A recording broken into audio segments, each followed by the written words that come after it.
Une bonne religion dans un monde médiéval fantastique, c'est pas juste un nom de Dieu jeté dans un coin de fiche. C'est un levier narratif colossal. C'est une source de pouvoir, de conflits, de croyances, de peur et de révolte. C'est ce qui peut faire vibrer ton univers, le rendre vivant bien au-delà des combats et des quêtes classiques. Et si tu penses que les religions ne sont qu'un décor lointain, tu vas peut-être changer d'avis. Pourquoi inventer une religion? Les religions structurent les civilisations dans notre histoire. Fais-en autant dans ton monde. Cela lui donnera de la profondeur, car elles influencent les lois, les valeurs, les coutumes, l'art, voire même l'architecture. Un monde sans foi semble creux. Un monde avec une foi vivante donne l'impression d'une histoire longue et réelle. Tu peux y injecter des mythes fondateurs, des récits de création du monde ou de grandes catastrophes sacrées. Elle te permet d'offrir des enjeux et des conflits forts. Foi contre hérésie, croyants contre sceptiques, prêtres contre politiciens. Tu peux t'en servir comme moteur narratif puissant pour poser des dilemmes ou des choix moraux. D'autant que la religion crée des tensions dramatiques naturelles. En quoi croit un personnage joueur? À quoi obéit-il? Un personnage joueur peut voir ses convictions ébranlées ou être tenté par une doctrine extrême pour justifier ses actes. Elle peut aussi légitimer le pouvoir en place ou le contester. Un roi sacré par le clergé est plus difficile à renverser, surtout si on le croit choisi par les dieux. Un ordre religieux fanatique peut renverser un pouvoir corrompu ou impie. Les joueurs peuvent se retrouver pris entre les deux ou manipuler la foi pour leur intérêt. Tu peux créer un monde où la religion est le pouvoir, ou où plusieurs cultes se disputent l'hégémonie. Elle permet aussi de jouer sur la perception et la vérité. Est-ce que les dieux existent vraiment? Ou est-ce une invention humaine? Est-ce que les miracles sont des signes ou juste de la magie déguisée? Une religion peut cacher des secrets, mentir à ses fidèles ou reposer sur un mensonge ancien. Tu peux créer un culte qui a oublié sa vraie origine ou déformer volontairement son histoire. Elle peut aussi te servir d'outil de world building transversal. Une bonne religion peut lier plusieurs régions, races ou cultures par un dieu commun ou des saints locaux. Elle donne des repères communs ou des points de friction dans le monde. C'est comme une boussole morale ou spirituelle, ou un poison idéologique selon le point de vue. Tu peux en faire une tradition orale dans un peuple nomade ou un dogme rigide dans un empire clérical. Origine divine ou profane. Dans ton monde, les dieux peuvent être morts ou absents, la religion reposant sur un dieu jadis actif, aujourd'hui silencieux, qu'il soit mort, endormi ou volontairement parti. Les prêtres gardent les textes sacrés et poursuivent les rites, souvent sans miracle pour les soutenir. Cette absence alimente les courants divergents, les traditionalistes qui attendent son retour, les réformistes qui veulent adapter la foi. Ce contexte est parfait pour introduire des sectes ou des hérésies. La divinité n'est pas une personne, mais un esprit, une force globale, que ce soit la nature, l'univers ou un élément. Ces prêtres sont des intermédiaires entre le monde et les mortels, souvent plus chamaniques que doctrinaires. La religion en elle-même insiste sur l'harmonie, l'équilibre, le respect de l'ordre naturel plutôt que de la foi aveugle. Elle est utile pour créer une foi mystique ou animiste, en opposition à une église plus rigide. Mais elle peut aussi être un faux culte, usant de manipulation ou d'illusion. Un culte artificiel fondé par des dirigeants pour contrôler le peuple ou stabiliser l'ordre social. Les miracles sont organisés en coulisses. Illusion, alchimie, magie interdite. Elle peut devenir un énorme twist narratif si les personnages joueurs découvrent la vérité. Une autre variante serait que le clergé soit sincère, mais la divinité est une entité maléfique ou une farce cosmique. Elle peut très bien être plutôt un héros divinisé, un ancien mortel canonisé comme divin après une victoire ou un martyr. Son histoire devient une légende, souvent embellie ou modifiée au fil du temps. Il peut y avoir un culte impériale autour de lui ou une opposition entre les fidèles de son message original et les dogmes modernes. Cette religion est idéale pour jouer sur les tensions entre mémoire, mythe et instrumentalisation politique. Et maintenant, quelles sont les conséquences sur le monde et les croyants? Un Dieu vivant crée des miracles, des prophéties, des interventions directes, mais aussi des attentes irréalistes et fanatiques. Alors qu'un Dieu absent créera de la liberté d'interprétation, des divisions doctrinales, de la montée de nouveaux prophètes. Alors qu'un faux culte va être un choc pour la population si la vérité éclate, avec une perte de repères, des troubles politiques et sociaux. Quant au culte naturaliste, il crée une tension avec les autres religions expansionnistes ou technophiles.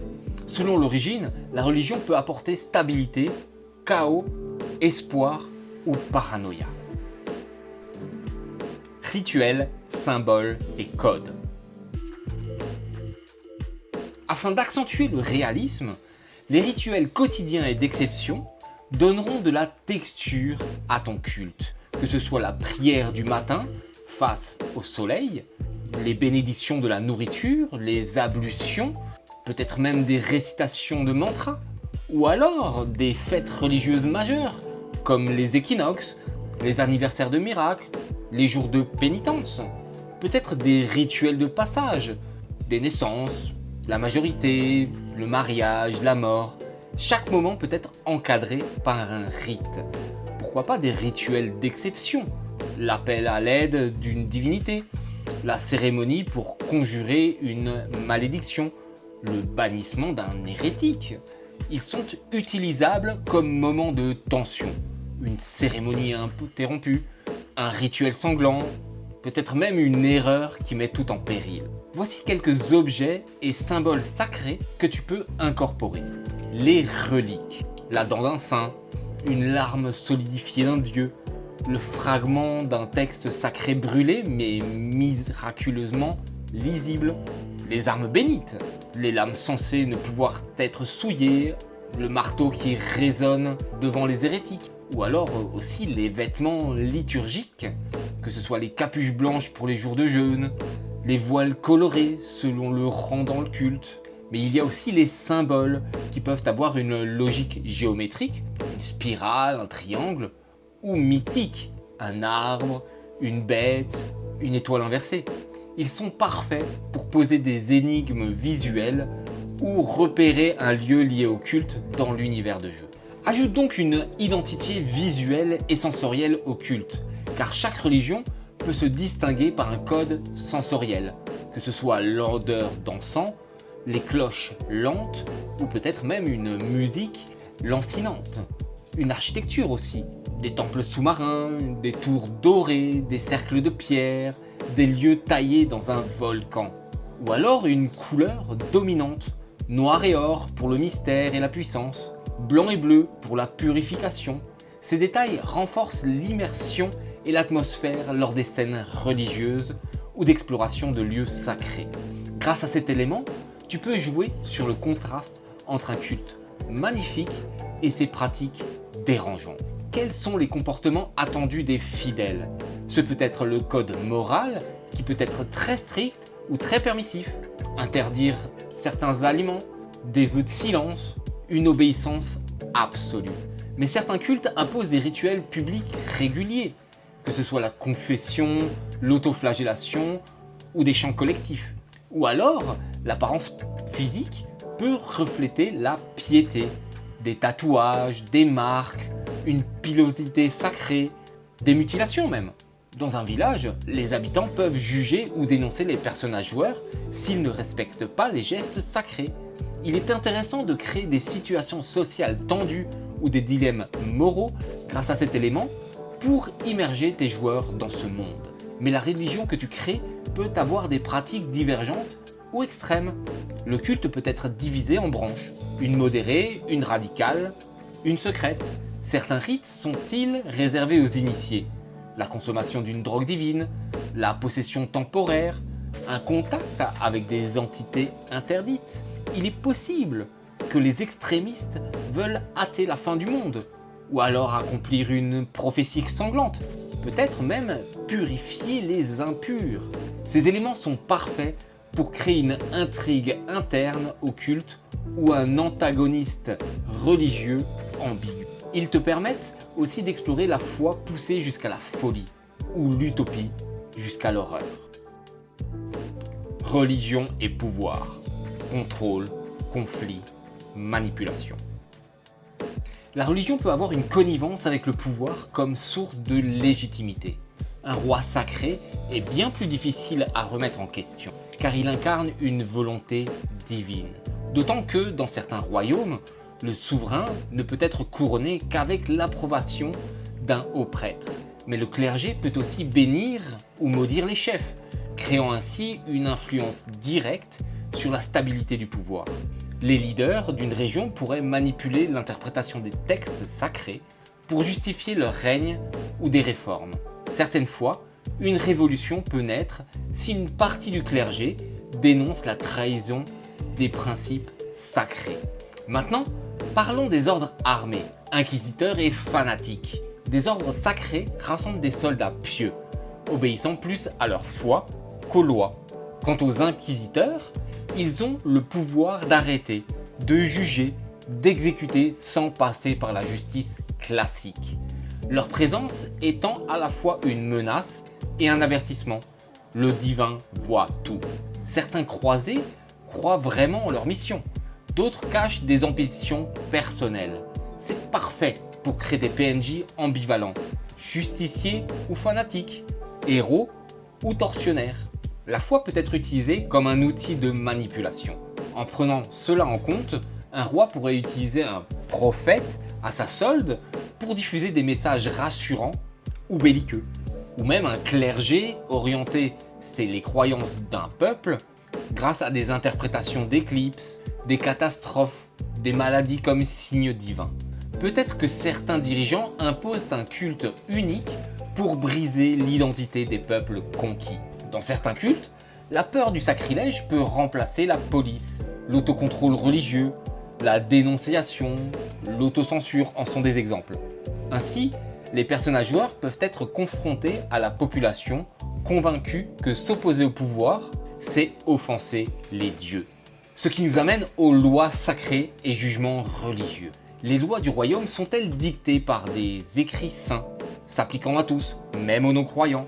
Les procès sont-ils religieux, avec des lectures de tripes, des tarots sacrés ou alors des duels judiciaires bénis? Ainsi, les peines peuvent être mystiques, un bannissement du temple, une malédiction, une pénitence divine.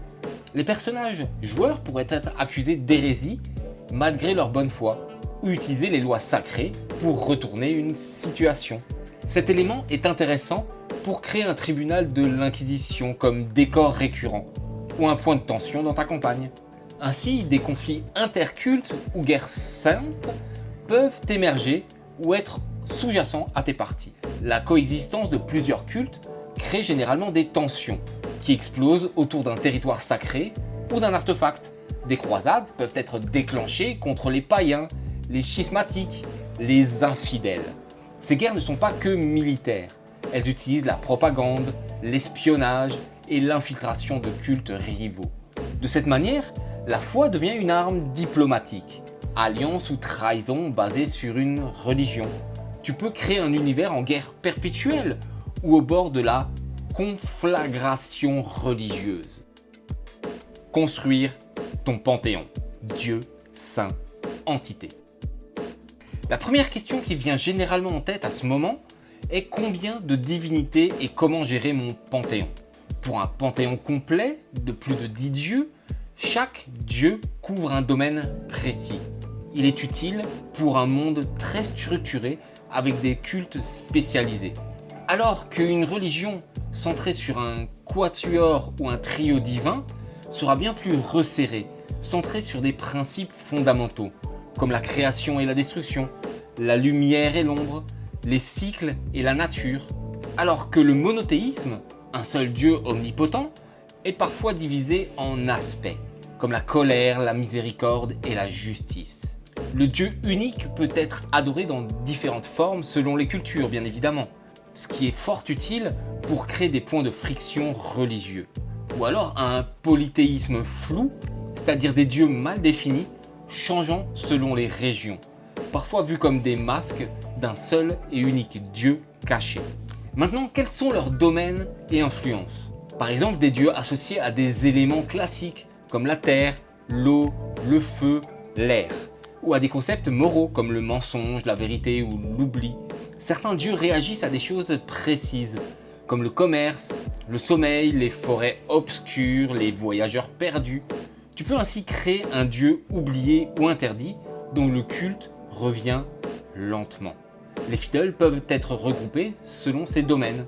Des prêtres de guerre, des oracles du secret, des moines du silence. Un dieu peut changer de domaine après un événement historique, par exemple une trahison, une fusion avec un autre culte. Voici quelques exemples de mythes fondateurs. Les dieux ont bâti un monde à partir d'un œuf cosmique, d'un géant mort ou d'une note musicale originelle. Ce peut aussi être la chute d'un dieu qui peut expliquer l'existence du mal ou des monstres. Certains mythes sont contradictoires. Dans une ville, un dieu est un sauveur, alors que dans une autre, il est maudit. Tu peux semer ainsi la confusion en jeu avec des versions différentes d'un même mythe. Les mythes servent ainsi à justifier des tabous, des prophéties ou des peurs ancestrales. Maintenant, passons à la personnalité et à l'apparence des dieux. Un dieu de la justice peut être un juge serein ou un bourreau froid, selon l'angle culturel. Certains dieux n'ont pas d'apparence fixe, ils changent selon celui qui les regarde ou qui les invoque. Une même entité peut être représentée comme un enfant, un vieillard, un serpent selon les traditions. Leur personnalité peut être bienveillante, distante, joueuse, destructrice ou totalement incompréhensible. Tu peux rendre flou le lien entre l'apparence et la vérité. Un dieu se montre sous un masque pour ne pas briser les mortels. Comment gérer les interactions avec le monde? Certains dieux parlent par rêve, maladie, naissances étranges ou cataclysmes. Mais les oracles peuvent transmettre leurs paroles ou être déformés par leur propre folie. Un dieu peut accorder un artefact, bénir un lieu ou posséder temporairement un fidèle. Des guerres peuvent éclater si deux dieux opposés manipulent des empires rivaux. L'intervention divine peut être ambiguë, que ce soit des bénédictions ou malédictions, des miracles ou des coïncidences. Un monde où les dieux sont présents change les attentes des fidèles et le rôle du clergé. Un devoir d'obéissance apparaît ou d'interprétation. Conseils pour intégrer la religion en jeu. Rends la religion vivante à ta table, intègre-la dans ton monde, fais-la visible. Ainsi, tu peux décrire des gestes religieux comme poser 2 doigts sur le cœur, dessiner un cercle sur le front, se prosterner face au soleil levant. Mais aussi ajoute des détails sensoriels. Les murs du temple transpirent l'encens, les chants graves vibrent dans le sol, la lumière passe par des vitraux multicolores. Fais apparaître à tes joueurs des signes mystiques. Une icône pleure du sang, un symbole apparaît dans la poussière, une prière déclenche une brise soudaine. Mais aussi ajoute des objets bénis ou maudits qui peuvent avoir une aura perceptible ou réagir à la présence des impurs. Tu devras aussi faire interagir tes personnages joueurs avec le sacré. Un personnage joueur peut être un croyant sincère, un prêtre en doute ou un hérétique repenti, chacun réagissant différemment aux événements. Tu créeras ainsi des quêtes où la religion est centrale. Par exemple, retrouver un livre sacré volé, sauver un temple en ruine, défendre un oracle traqué. Ajoute aussi des visions divines qui peuvent être ambiguës, vacillant entre le vrai message ou les hallucinations. Le fait que la foi d'un personnage joueur peut être mise à l'épreuve ajoute énormément de texture. Un miracle se produit-il parce qu'il y croit ou malgré lui? Tu peux aussi utiliser la religion pour créer des dilemmes. Un personnage doit-il trahir un serment sacré pour sauver un compagnon? Le groupe doit-il choisir entre détruire un artefact hérétique ou s'en servir pour vaincre un mal plus grand? Un dieu réclame un sacrifice pour octroyer son aide. Un innocent, une mémoire, une relique personnelle. Un village exige que les personnages joueurs respectent une coutume religieuse étrange ou dérangeante, sous peine de malédiction. Ainsi, tu peux jouer aussi sur les conflits religieux. Par exemple, un clergé officiel impose sa loi, mais une secte locale plus ancienne résiste discrètement. Une ville est divisée en quartiers par religion, avec tensions montantes, manifestations, bûchers, guérilla. Un personnage secondaire peut très bien essayer de convertir les personnages joueurs ou tester leur foi avec des épreuves. Ou alors une guerre se prépare à cause d'une prophétie mal interprétée ou d'un miracle contesté. Ainsi, tu dois intégrer la religion comme moteur de campagne. Une prophétie ancienne place un personnage joueur comme Messie ou comme Antéchrist, selon la version du texte et ta volonté. La destruction ou le sauvetage d'un monde dépend d'un culte oublié dont les traces ont été effacées par l'histoire. Ou alors un dieu revient, incarné dans un enfant, un animal, un fou, et cherche ses fidèles. Peut-être qu'un culte mineur manipule les puissants depuis les coulisses et essaie de façonner le monde selon ses dogmes. L'ensemble de la campagne peut être basé sur la montée, la chute ou la transformation d'une foi dominante. Comme tu le vois, créer une religion dans ton univers, c'est bien plus que poser un dieu et deux prières. C'est construire un pilier culturel, un moteur narratif, un levier de tension et d'émotion à ta table. Une fois bien pensé, tu peux faire vibrer un monde entier, modeler des sociétés, définir les conflits et surtout faire réagir tes joueurs. En jouant sur les mythes, les rites, les symboles, les conflits et les contradictions, tu offres une richesse immense à ton univers. Et surtout, tu crées des opportunités de jeu inoubliables, que ce soit des dilemmes moraux, des prophéties absurdes, des miracles dérangeants, des inquisitions impalpables ou des révélations bouleversantes. Alors que tu sois en train de bâtir un panthéon flamboyant ou un culte secret rongé par l'hérésie, pense toujours à une chose: comment cette religion touche les gens de ton monde. Parce que si elle les fait douter, espérer, haïr ou prier, elle fera la même chose à ta table. Si cette vidéo t'a aidé, pense à t'abonner à la taverne, à liker et à partager avec un MJ qui galère à rendre ses temples un petit peu plus vivants. Et surtout, que tes dés soient bénis!